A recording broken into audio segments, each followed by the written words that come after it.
আগবাঢ়িছে আৰু ইলেকশ্যন কমিশ্যনে সেইমতে আমালৈ ডাইৰেকশ্যন দিছে স্পেচিয়েল ছামাৰী ৰিভিজন যিটো হ'ব 2024 কিন্তু এইটো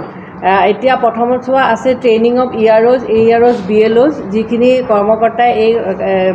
স্পেচিয়েল ছামাৰী ৰিভিজনত জড়িত থাকিব তেওঁলোকৰ কাৰণে প্ৰথমতে আমাৰ এতিয়া ট্ৰেইনিংটো আৰম্ভ হৈ গৈছে 1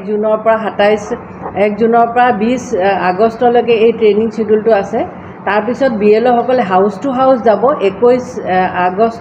জুলাইৰ পৰা 21 আগষ্টলৈকে হাউচ টু হাউচ BLO সকলে ভেৰিফাই কৰিব যিখিনি ধৰক অলপমান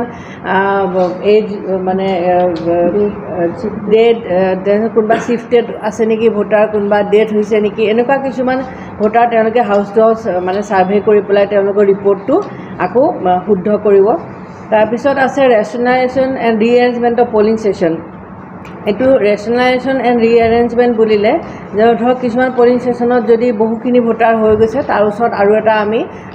এড কৰিব পাৰোঁ সেইটো এটা ৰেচনেলাইজেশ্যনত হয় ৰিএৰেঞ্জমেণ্ট মানে ওচৰ পাজৰ এলেকাত আমি কেতিয়াবা দিব পাৰোঁ যিখিনি ভোটাৰ আছে তাৰপৰা যদি বহুত দূৰত দেখা যায় ভোটৰ চেণ্টাৰটো সেনেকুৱা ধৰণৰ কিছুমান ৰিএৰেঞ্জমেণ্ট আৰু ৰেচনেলাইজেশ্যন কৰা হয় সেইটো আমাৰ আগষ্ট মাহৰ 22 তাৰিখৰ পৰা আৰম্ভ হ'ব পুৰা এমাহলৈকে এমাহতকৈ অলপ বেছি দিন 29 ছেপ্টেম্বৰলৈকে সেইটো প্ৰচেছ আছে তাৰ লগতে আছে removal of discrepancies in electoral roll EPIC improvement of image quality ensuring good quality photograph by replacing blurred poor quality and not to specification and non human images in roll wherever necessary recasting of section parts and finalization of proposed restructuring of section parts boundaries location of polling station and getting approval of list of polling station identification of gaps finalizing the station of control table এইখিনি সেপ্টেম্বৰৰ ভিতৰত এইখিনি শেষ হ'ব লাগিব তাৰপিছত আছে সেপ্টেম্বৰৰ পিছত অক্টোবৰলৈকে আছে preparation of format 1 to 8 preparation of supplements and integrated draft roll with reference to 1/1/2024 as a qualifying date মানে হেতু সময়লৈকে যিখিনি ধৰক নতুন ল'ৰা ছোৱালী যিখিনি 18 ইয়াৰ্ছ হ'ব সেইখিনিও আমি তেতিয়া ইয়াতে ভৰাই পেলাই সেই কোৱালিফাইং ডেটটো ধৰি পেলাই এইটো আমি বনাব লাগিব সাপ্লিমেন্ট এইখিনি এইটো 16 অক্টোবৰলৈকে হেতু সময় আছে 30 ছেপ্টেম্বৰৰ পৰা 16 অক্টোবৰলৈকে এই কামখিনি অফিচত এই কামখিনি হ'ব তাৰপিছত আছে revision activities publication of integrated draft ইলেক্টৰেলৰ 17 অক্টোবৰত হ'ব পিৰিয়ড অফ ফাইলিং অফ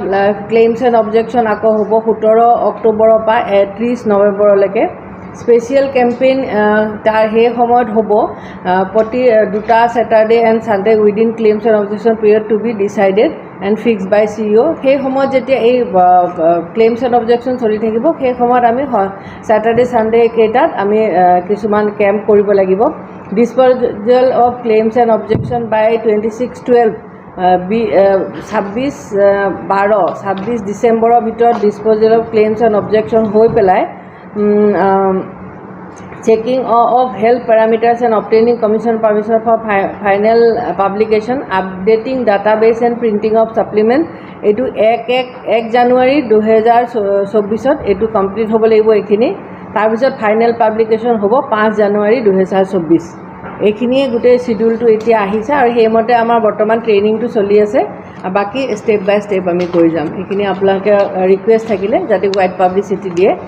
তেতিয়া গম পাব আৰু দ্বিতীয় কথা আমি এইখিনি সকলো পলিটিক্যাল পাৰ্টিকো জনাই দিয়া হৈছে আমাৰ হেৰি থ্যাংক ইউ